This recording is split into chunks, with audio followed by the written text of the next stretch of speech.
अस्सलाम वालेकुम नाज़रीन, प्रोग्राम तारीख़ सां गुफ्तगू ऐं मां तव्हांजो मेज़बान ग़ुलाम नबी मोराई। नाज़रीन, दुनिया जा ॼाणू ऐं मुअर्रिख़ इन ॻाल्हि ते मुतफ़िक़ आहिनि त तारीख़ जो मुतालियो इंसान खे अक़ुलमंद बनाए थो ऐं हालतुनि सां मुक़ाबिलो करणु सेखारे थो।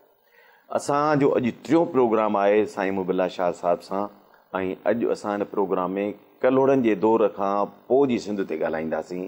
हिन गुज़िरियल ॿिनि प्रोग्रामनि में असां कलोड़नि जे दौर खां पहिरीं जेको तारीख़ी पस मंज़र आहे उहो बहस करे आया आहियूं। असांजो अॼु बि महिमान साईं मुबिल्ला शाह साहिबु। साईं अस्सलाम वालेकुम। साईं, हाणे पाण मुंहं जे दड़े खां शुरू कयो। हाणे गुज़िरियल प्रोग्राम में पाण कलोड़ा डायनेस्टी थी, कलोड़नि जे दौर ताईं पहुतासीं। बिस्मिल्लाह। कलोड़नि खे जेको हुकुमरानी मिली शुरू में, जीअं असीं अॻे प्रोग्राम में चयो त औरंगज़ेब हिननि खे 1703 में पंहिंजी हुकुमरानी हिते ॾिनी। त पहिरियों हू औरंगज़ेब जा या मुग़ल बादशाह जा नामीनी आहे, वाइसराय आहे या गवर्नर आहे हिन इलाइक़े में। तंहिंखां पोइ जीअं औरंगज़ेब जो इंतकाल थियो 1707 में, त मुग़ल एम्पायर जेका बि उहा यकदमि क्रम्बल थींदी वई, उन जो ख़ात्मो शुरू थी वियो। उन जा घणा सबब आहिनि, ऐं त हिकु त पाण में ॿाहिरि पीस माराए माराए हिक ॿिए खे पंहिंजो जेको फाउंडेशन पावर बेस हो उहो ॾाढो कमज़ोर करे छॾियो हो, ऐं ॾाढो आउट स्ट्रेच हुजो एम्पायर वधाए वियो हो। पर पोइ उन खे संभालणु, कंसोलिडेट करणु, उन ते हुन तवजो न ॾिनो। ऐं ॿियो पाण में हुकुमरान जेके ख़ानदान जा माण्हू पिया विढ़नि, उन जे करे छा थियो त पोइ ॿियूं जेके कुवतूं हुयूं हिंदुस्तान जे अंदरि, उहे बि मराठा जेके आहिनि उहे पावरफुल थिया। बंगाल जा हुकुमरान उहे पंहिंजे तौर ते इंडिपेंडेंट थी विया। त सिंध में कलोड़ा जेके हुया उहे बि पोइ वरी मुग़लनि खां अलॻि थी विया, इंडिपेंडेंट थी विया। पहिरियों नामीनी आहे, पोइ उहे अलॻि थी विया, इंडिपेंडेंट थी विया। त पोइ कलोड़नि हाणे इहे पंहिंजे तौर ते they were now rulers in their own right. हाणे इहो जेको तमामु अहम वक़्तु आहे हिंदुस्तान जी तारीख़ में, सभ खां ज़्यादा सिंध जी तारीख़ में तमामु अहम हिसो आहे।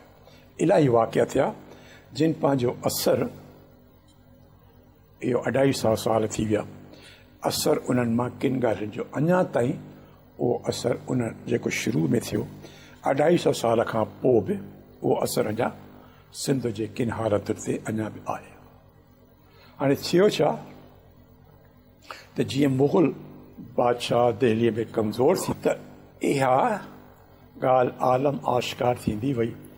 जेके हिंदुस्तान जा ॿिया मुग़लनि जे हेठों जेके इलाइक़ा हुआ, जीअं मूं अर्ज़ु कयो मराठा या बंगाल या सिंध, इहे अलॻि थींदा विया, उन्हनि इंडिपेंडेंट थिया।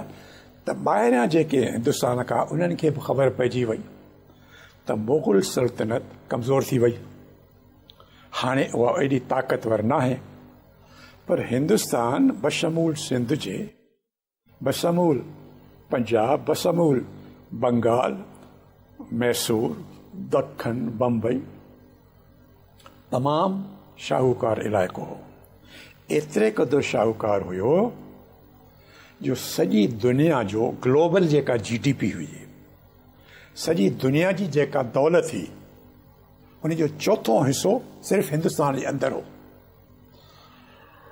यानी 25% सॼी दुनिया जी दौलत हिंदुस्तान जे माण्हुनि में हुई। बाक़ी जेको पोइ यूरोप, अमेरिका, अफ्रीका, ऑस्ट्रेलिया जेको बि चओ, वरी उन में ॿियो 25% वरी चीन में ई दौलत। एशिया तमामु प्रॉस्परस, वॾे में वॾो ताक़तवर, वॾो में वॾो शाहूकार इलाइक़ो। यानी 25% दुनिया जी दौलत हिंदुस्तान में, यूनाइटेड इंडिया, 25% दौलत चाइना में। यानी इन्हनि ॿिनि मुल्कनि में अधु दुनिया जी दौलत हिते ई रुॻो ॿिनि में।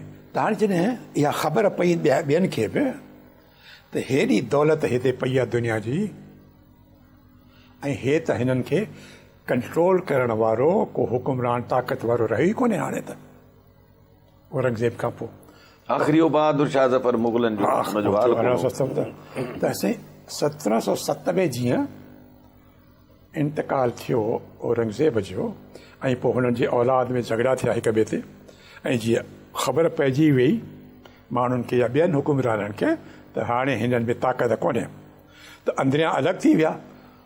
ख़ुदि त पर्शिया मां नादर शाह पहुतो ऐं नादर शाह जी हमिलो कयो दिल्ली ते। नादर शाह जेको हमिलो कयो त उन में बेतहाशा लुट फिर थी, दौलत दिल्ली जी लुट फिर थी बेतहाशा। ऐं नादर शाह ईरान मां आयो, ईरान मां आयो ऐं पोइ दिल्ली जो पहिरियों वॾे में वॾो उनखे क़त्ले आम स्लाटर ऑफ आम माण्हू शहरनि जो फ़ौजनि जे दरमियान लड़ाई न, उते लड़ाई थी, उते हारायो मुग़लनि। पोइ दिल्ली में जॾहिं दाख़िल थियो त हिन दिल्लीअ जे शहरनि खे क़त्ले आम जो हुकुम ॾिनो पंहिंजी फ़ौज खे ऐं चवनि था त 24 कलाक जे अंदरि हिकु ॾींहुं राति में 20,000 खां वधीक माण्हू मारिया विया दिल्ली में। त इहो वॾो ज़ालिब क़िस्म जो हाकिम चइबो हुयो। लुट फुर कयईं आम माण्हू खे मारणु ऐं आम माण्हू मारिया, फ़ौज न सिर्फ़ु आम माण्हू एतिरा।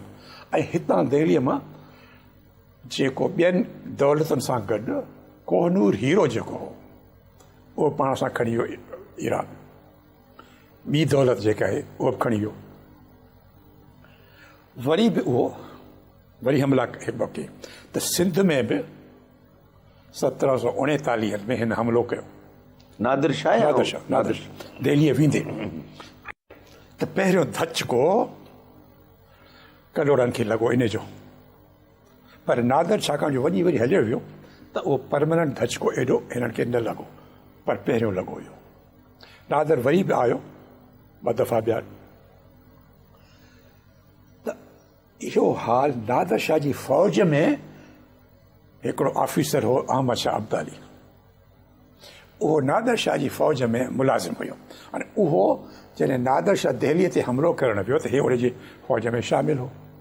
त हिन दिल्लीअ जी दौलत बि ॾिठी हिंदुस्तान जी ऐं इहो बि ॾिठे त हे त कमज़ोर आहिनि हुकुमरान, हिननि ते हाकुर में ताक़त कोन्हे। त पोइ जॾहिं हुन छा कयो त अहमद शाह पोइ आहे कुझु वक़्तु सालनि खां पोइ नादिर शाह जे नौकरीअ मां निकिरी पंहिंजो हिकिड़ो दस्तो फ़ौजुनि जो ठाहे ऐं हुन 7 हमला कया दिल्लीअ ते, 7 दफ़ा आयो। उहो ख़बर जो हुनखे पहिरियों ॾिठई न नादिर शाह सां आयो जो त हुनखे ख़बर पई त बाबा कमज़ोर हुकुमरान आहिनि, बेतहाशा दौलत आहे, पर हिननि खे दौलत खे संभालण बारे में ताक़त ई कोन्हे। उहे जेके 7 हमला हुन कया उन ते हाणे दिल्ली खे छॾे हाणे असां सिंध ते था अचूं त उनजो सिंध ते वॾो असरु पियो ख़राबु ऐं पंजाब ते पियो, पर उहो मां पोइ ॿुधायां थो। त उन ज़माने में जेको दस्तूर हो इहो हूंदो त हाणे हे कंधार मां अचे पियो अहमद शाह। त इहो दस्तूर हूंदो त जेके फ़ौज हले थी मेन फ़ौज उन खां अॻु में एडवांस पार्टी मोकिलींदा हुआ तव्हांजे ॿिए इलाइक़े मां असां गुज़रूं था, या त असांखे गुज़र करणु ॾियो आराम सां, या जे लड़ाई करणु थिए त पोइ तव्हां तयारु थियो असां तयारु थियूं। इहो तरीक़ो हूंदो। त हीउ जॾहिं कंधार मां आयो त कलात मां ऐं बुलान पास मां हेठि लथो त कलात जो ख़ान जेको उन वक़्तु ख़ान नसीर ख़ान, उनखे जॾहिं हिन इहो साॻियो न्यापियो हुन चयो त मां तव्हां सां गॾु आहियां, मां तव्हां सां लड़ाई कोन कंदुसि। हुन चयुसि भले तूं असां सां लड़ाई न कंदे ऐं असांजो साथ थो ॾी त पोइ असांखे लश्कर ॾे पंहिंजो त असां सां मददगार थिए दिल्ली ते हमले करण लाइ। त हुन 5,000 माण्हू पंहिंजा हथियारनि सां अहमद शाह जे लश्कर में शामिल कया। त नसीर ख़ान खे अहमद शाह उन ज़माने जे लिहाज़ खां लक़ब ॾिनो नसीर ख़ान 5,000 इहो हुनखे लक़ब ॾिनई त तो 5,000 माण्हू असांखे विढ़ण लाइ ॾिना। हाणे कलात मां हेठि लथो, हेठि लथो त कच्छी ॾाढर सिपी इहे कलोड़नि जी हुकुमरानी में हा। जीअं मूं अर्ज़ु कयो त हो मोहम्मद बिन क़ासिम जे ज़माने खां जेको हले पियो। हाणे हो 711 जॾहिं मोहम्मद बिन क़ासिम आयो, हाणे 1751 जॾहिं हीअ ॻाल्हि थी रही आहे। माना 1000 साल ताईं इहो इलाइक़ो जेको कच्छी सिबी ॾाढर, बल्कि हिकिड़ो ॿियो इलाइक़ो उहो बि तव्हांखे ॿुधायां थो लसबेले जो, इहे सभु सिंध जा हिसा हुआ। ठीकु आहे। हाणे जॾहिं हीउ हेठि लथो पट में, त साॻी तरह कलोड़नि ॾे बि हिन जो एडवांस पार्टी हुई त भई असांखे हितां गुज़र करिणो आहे दिल्ली, तव्हां असांखे गुज़र ॾियो, ताउन कयो या असां सां लड़ाई। न बाय सी पे विया छा? न बाय लैंड, हितां बाय लैंड सॼो कंधार ऐं हेठि लथा। अच्छा, हीअं फिरी पे विया। कंधार ऐं हेठि लथा कलात, कलात मां पोइ कोयटा, हे बुलान पास, बुलान पास मां हेठि शिकारपुर, शिकारपुर खां पोइ मुल्तान, पोइ हलिया विया दिल्ली। त कलोड़नि इनकार कयो त असां तव्हां सां ॾकंदासीं। ही अञा मुग़लनि सां पंहिंजो या इंडिपेंडेंट जेको बि हिननि जो सिलसिलो या जेका बि हुननि पंहिंजी असेसमेंट कई उहा ही। त पोइ हिते शिकारपुर में अहमद शाह अब्दाली जी फ़ौज ऐं कलोड़ जी फ़ौज में हिते लड़ाई लॻी शिकारपुर में 1751। इन लड़ाई ते असां वठूं हिकिड़ो नंढड़ो वक़फ़ो ऐं पोइ हितां ई वरी शुरू कंदासीं। नाज़रीन, वठूं था हिकिड़ो वक़फ़ो, असां गॾु रहिजो, मिलूं था वक़फ़े खां पोइ।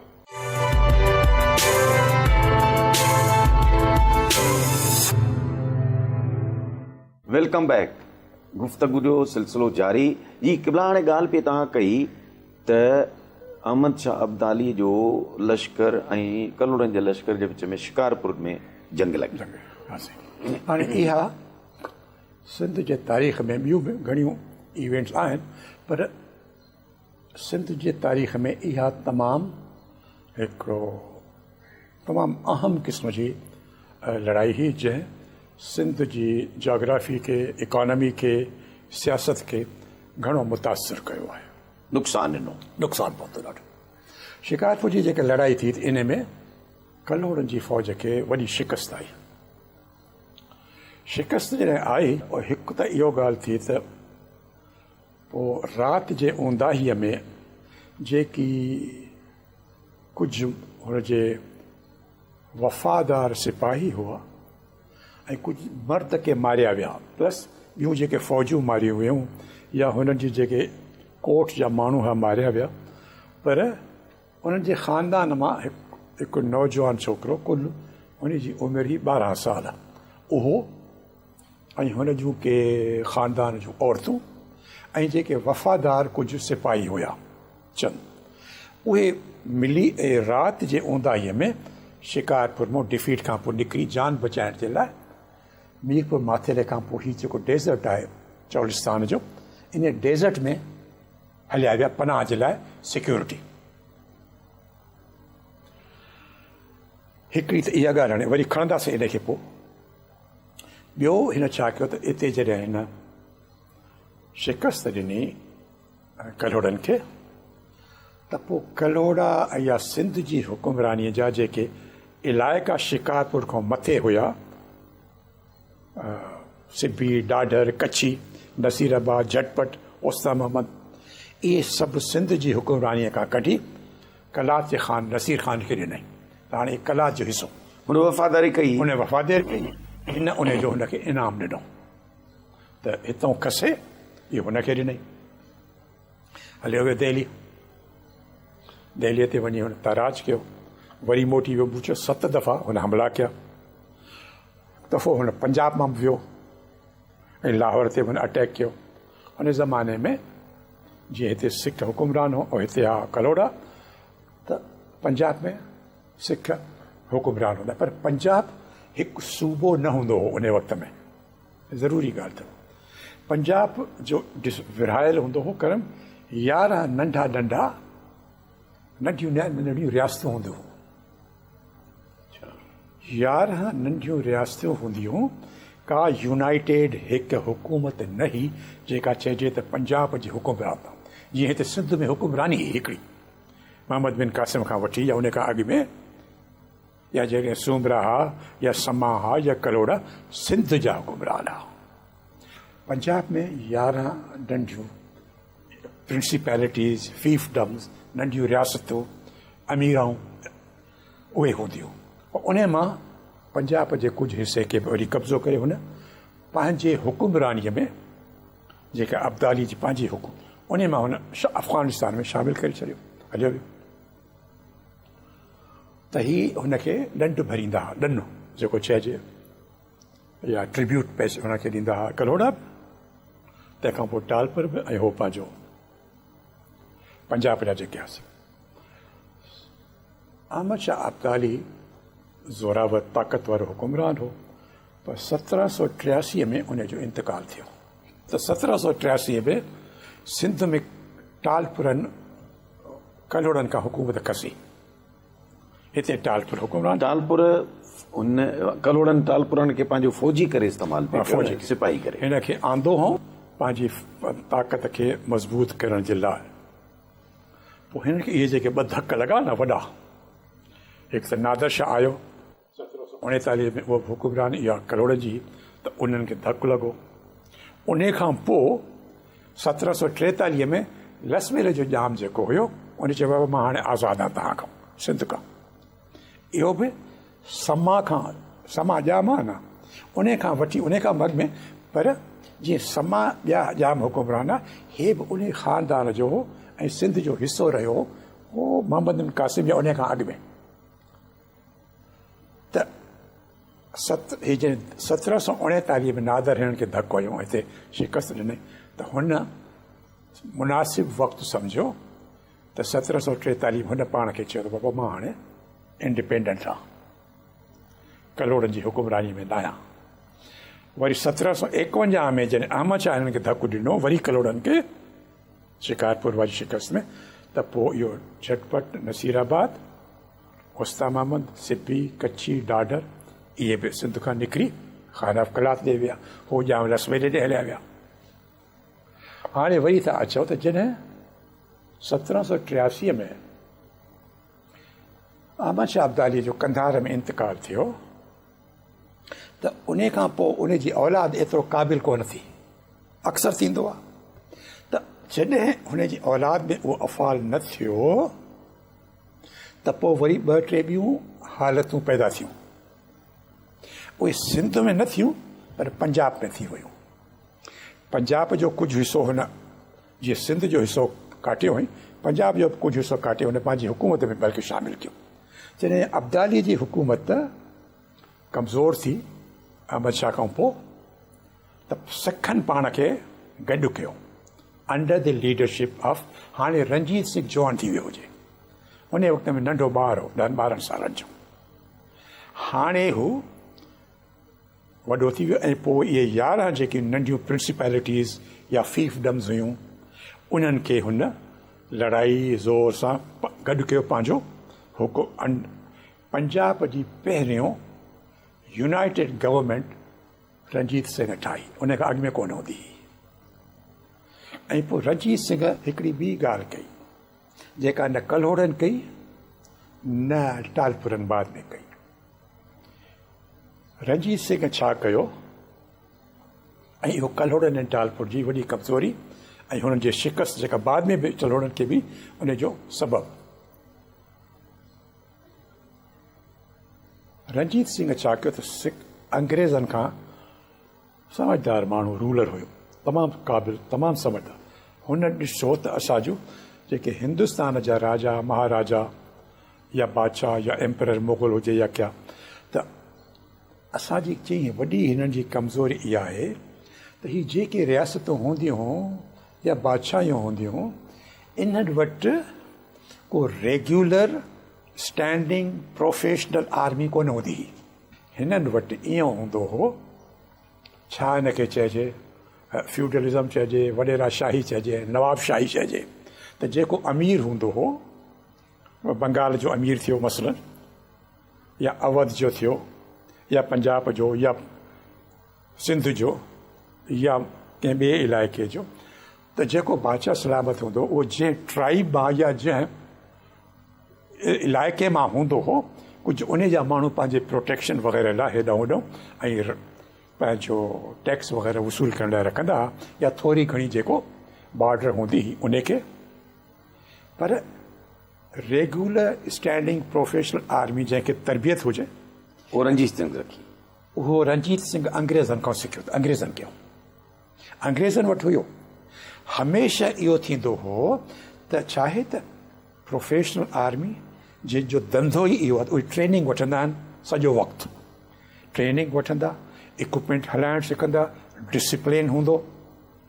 ऐं उन जे करे त अंग्रेज़नि जी फ़ौज जो तइदादु नंढो हूंदो हो, घटि, पर बंगाल जे हुकुमरान हुजे हुननि जे टीणी या चौणी जेके लश्कर जो तइदादु हूंदो उनखे हाराईंदा।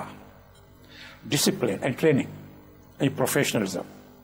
हाणे जॾहिं 1757 में बैटल ऑफ प्लासी लॻी त ईस्ट इंडिया कंपनी जा कुल 6000 जे क़रीब फ़ौजी आहे ऐं सिराजुद्दौला जेको बंगाल जो हुकुमरान हो 24-25 हज़ार जी फ़ौज हुई। 6000 वारा माण्हू प्रोफेशनल ट्रेंड डिसिप्लिन, उहो 25 हज़ारनि खे हुननि शिकस्त ॾिनी। त हिननि सबक़ु सिखियो ॿियनि। यादि कंदो त तव्हां मैसूर में टीपू सुल्तान इहो साॻियो कमु कयो जो हुन नेपोलियन खां मदद वरिती फ्रेंच खां, ऐं मैसूर में टीपू सुल्तान फ्रेंच ट्रेनिंग वारा आर्मी ट्रेनिंग वारा रखिया, फ्रेंच इक्विपमेंट रखी। उहा ॿी ॻाल्हि आहे त अंग्रेज़ हावी थी विया, फ्रेंच खे बि हारायूं, नेपोलियन खे हिते बि। पर हिन छा कयो हो रंजीत सिंह, इन बि फ्रेंच आर्मी जा टेक्नीशियंस ऐं एक्सपर्ट्स रखिया हुआ ऐं फ्रेंच हथियार ख़रीद कया हुई। त हिन खालसा फोर्स हिकिड़ो तयारु कयो जेको रेगुलर, जेको परमानेंट, जंहिंखे ट्रेनिंग पई मिले, जेको प्रोफेशनल। ऐं जॾहिं अहमद शाह अब्दाली जो इंतकाल थियो 1783 में ऐं कुझु अरसे खां पोइ हिन पंजाब जे नंढी नंढी रियासतुनि खे मिलाए पंहिंजे कंट्रोल में हिकु हुकूमत आंदी, त 1820 में हिन अटैक कयो अब्दालीअ जे जेके पोया उन्हनि ते। ऐं न सिर्फ़ु उन पंजाब जो इलाइक़ो जेको अब्दालीअ खटियो हो, न सिर्फ़ु उहो इलाइक़ो साईं मथियो जेको नॉर्थ पंजाब, न सिर्फ़ु इहो इलाइक़ो हिन वापसि वरितो, पर ही दरियाए सिंध खे क्रॉस करे अटक, नौशहरा, पिशावर जेके अहमद शाह जा ओरिजिनल उन जी टेरिटरी उहे बि उन ते बि हमिलो कई, उहे पंजाब सां शामिल की। काफ़ी सालनि ताईं पिशावर, नौशहरो ऐं पिशावर वैली जा ॿिया शहर इहे पंजाब जी हुकुमरानी जो हिसो हुआ। हाणे तव्हां नाज़रीन लाइ इहो ज़रूरी ॻाल्हि आहे त जॾहिं अहमद शाह हुयो तेसि ताईं पंजाब बि हिमत न करे सघियो हुनखे हाराइण जी। हुनजे वफ़ात खां पोइ पंजाब जा रूलर्स पंहिंजे मुल्क जे इलाइक़े खे वापसि वठण लाइ कोशिशि कयूं ऐं न सिर्फ़ु पंहिंजो इलाइक़ो वापसि वरितऊं, हुतां हुनजो इलाइक़ो पिशावर बि खणी पंजाब में शामिल कयूं। पर सिंध में जेके हुकुमरान हुआ कलोड़ा या टालपुर, उन्हनि मां कंहिं इहा कोशिशि कोन कई त जेको चंद साल अॻु में इलाइक़ो खसियो वियो आहे, जेको 1000 साल ताईं 700 खां वठी मुल्तान, सिबी, दादड़ी इलाइक़ा जेका हा रंजीत सिंह उहे वापसि वरिता ऐं हुननि जो इलाइक़ो वरितई।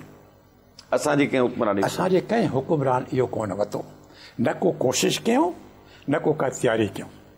पर ॿियो जेको हिसो थियो त हू जेको 1783 में जॾहिं अहमद शाह जो वफ़ात थी न, त पोइ हू मां अर्ज़ु कयो अॻाड़ो त पिशावर जेको शिकारपुर जी शिकस्त में पोइ जेको बहावल ख़ान निकितो हुयो कलोड़नि जो हिकिड़ो ॿार 12 सालनि जो औरतुनि सां ऐं कुझु चंद फ़ौजियुनि सां, इहो चोलिस्तान जे डेज़र्ट में हलियो वियो जान। तव्हां इन ते वरी कंदासीं पाण।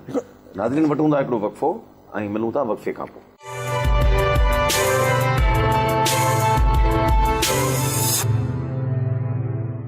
Welcome back. साईं क़िबला, ॻाल्हि जो सिलसिलो उतां ई जारी। तव्हां जीअं ॿुधायो त जेको बहावल ख़ान 12 सालनि जी उमिरि जो वियो जो चोलिस्तान, उतां ॻाल्हि पई। साईं हाणे त जॾहिं अर्ज़ु कर जॾहिं इंतकाल थी वियो हुनजो अहमद शाह जो त ऐं हुनजे औलाद में उहो अफ़ाल न हुयो त पंजाब वारा उन पंहिंजो पंजाब इलाइक़ो वापसि वरितो बल्कि पिशावर खे भेरे खणी विया बहावल ख़ान कलो जेको लिखियो वेठो हो जाम बचाइण लाइ त इहो बि पोइ इन पंहिंजी उहा जेका इलाइक़ो उन ते पोइ वधीक कब्ज़ो करे उन बहावल ख़ान कलोड़े जे नाले में हुनजी औलाद बहावलपुर रियासत क़ाइमु कई उहो बहावल ख़ान कलोड़ो हो इहो सिंध जो हिसो हो जेको पंहिंजे डेज़र्ट में जंहिं पंहिंजो टुकड़ो वापसि वरितो रुगो बहावलपुर स्टेट रुगो उन वरितो सो हुन सिंध खां अलॻि पंहिंजी रियासत ठाही हिते जेको थियो लड़ाई त 1751 में लड़ी 1783 में उहो हलियो वियो पंहिंजो वफ़ात करे 1783 में टालपुर हुकुमरान थिया पर हिते हिननि मां कंहिं कोशिशि कान कई मां सम्झंदो तारीख़ में मीरनि जी या टालपुरनि जी हुकूमत जेका सभिनी खां वधीक कमज़ोर हुकूमत हुई ॾाढी हिन कमज़ोर सिंधु खे अञा विरायो न साईं सही विरायो ख़ैरपुर स्टेट मीरपुर ख़ास में हिकिड़ा मीर हैदराबाद में ॿिया मीर हिननि त सिंधु खे अञा वरी वधीक विरायो जीअं रंजीत सिंह टुकड़ा टुकड़ा ॻंढे पोइ पंजाब जा हिकिड़ो पंजाब खे वन यूनिट ठाहियो तीअं वरी मीरनि यूनिट खे सिंधु खे टोड़े टुकड़नि टुकड़नि में विराए छॾियो इन करे तारीख़ में इहो कमज़ोर हुकूमत आहे कमज़ोर हुकूमत आहे ऐं ॿियो वाक़ई जेका तव्हां चओ था न सेंट्रल अथॉरिटी जेका पहिरियों सिंध में हुई पोइ भले सूमरा या समा या कलोड़नि में पोइ कॾहिं कमज़ोर हूंदी हुई कॾहिं ताक़त वारो हुकुमरान हूंदो पर सेंट्रल अथॉरिटी हिकिड़ी हूंदी सॼे सिंध ते नज़्मो ज़ब्त क़ाइमु रखण जे लाइ जेका टुटी वई उहा टुटी वई ठीकु आहे न साईं ऐं पोइ हिननि वटि हिननि इहो सबक़ु न सिखियो त भाई कमज़ोरी ऐं हाराइण जो सबबु हिकिड़ो इहो आहे त असां वटि रेगुलर स्टैंडिंग आर्मी कोन्हे हे ईअं उहो हर कंहिं जेको मसइलनि जे करे कलोड़नि जो को मरवेज़ूं सिंध न ॾेसूं बिना संभलण जे सिखण जे मरवेज़ूं सिंध न ॾेसूं मतिलबु हाणे अचूं अंग्रेज़ ते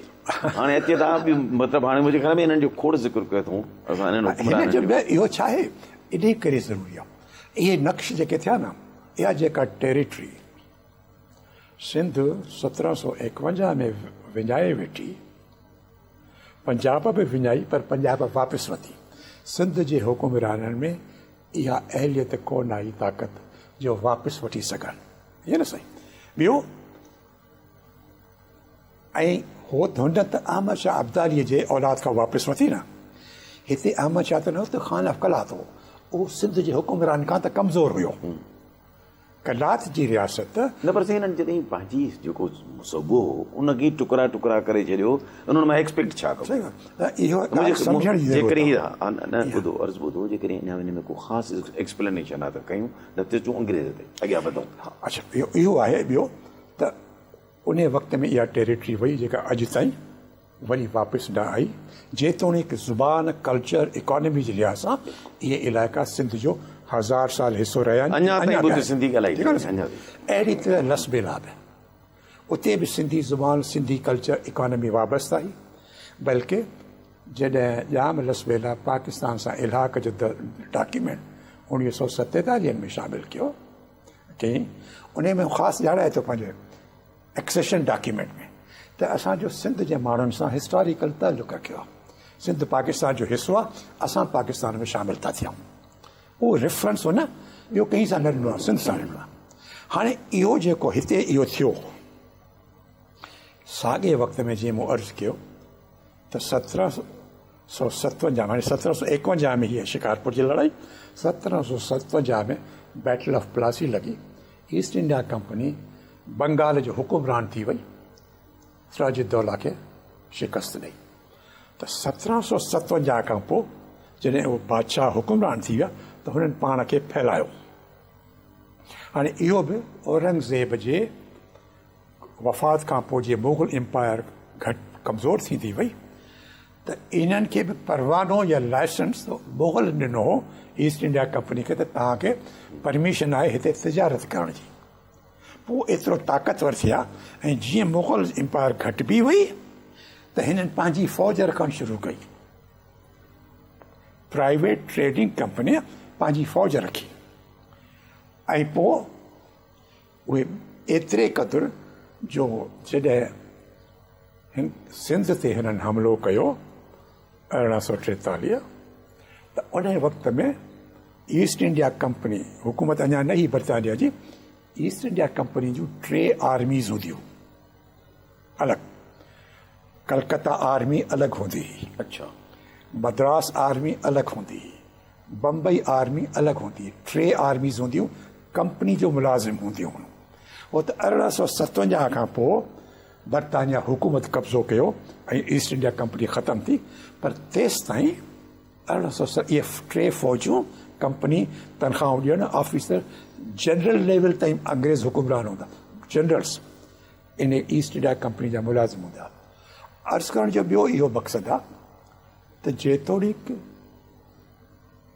होॾे 1757 में अची हुते हुकुमरान थिया सिंध में कलोड़नि जे ॾींहंनि में ई ईस्ट इंडिया कंपनी हिते पहुची वई 1843 में त वञी लड़ाई लॻी न हुकुमरान थिया पर ग़ुलाम शाह कलोड़ जे ॾींहंनि में पहिरियों परवानो लाइसेंस कलोड़नि ॾिनो ईस्ट इंडिया कंपनी खे त तव्हां तिजारत लाइ दफ़्तरु खोलियो सिंध में वरी जॾहिं टालपुर आया त टालपुरनि बि तिजारत जो परवानो अलॻि पंहिंजो ॾिनो 1811 में हुननि इजाज़त ॾिनी पोइ वरी 3-4 ॿिया टालपुरनि हुननि सां वरी ट्रीटीज़ ऐं मुआदा कया न सिर्फ़ु तिजारती पर हुननि सां इहो मुआदो कयूं त दरियाए सिंध जी तव्हां सर्वे कंदो उहो सर्वे उन्हनि जे ॾींहंनि में थींदो रहियो वरी ॿियो मुआदो कयूं त असांजी हितां फ़ौज वेंदी अफ़गानिस्तान त तव्हां असांजी फ़ौज जो खाधो खुराक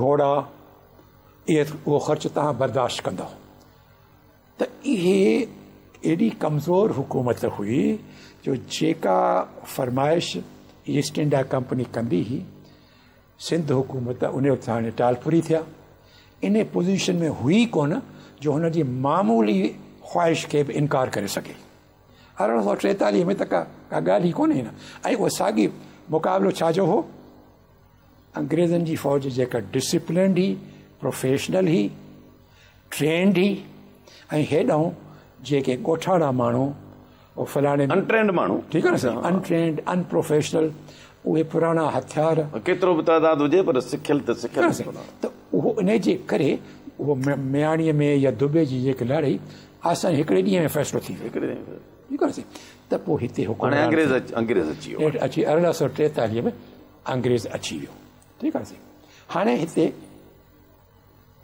ॿियूं ॻाल्हियूं थी वेंदियूं अंग्रेज़ अची हा कमिश्नरेट सिंध खे सूबाई हैसियत ख़तमु करे बॉम्बे जी कमिश्नरेट कई पहिरियों 4 साल न पहिरियों 4 साल जॾहिं चार्ल्स नेपियर हुयो त हुनखे सिंध जो गवर्नर करे रखियऊं जेसि ताईं नेपियर हिते हुयो त कांकरर हुयो he was also governor of Sindh ऐं 1847 में जॾहिं सिंध बम्बई सां शामिल थी त Charles Napier became governor of Bombay वरी उतां जो गवर्नर थियो त हिन जी पर ॿियूं ॻाल्हियूं जो कंदासीं 2 ॻाल्हियूं चार्ल्स नेपियर जूं मेंशन करणु ज़रूरी आहिनि पोइ इहो असां ॿिए चैप्टर ते वेंदासीं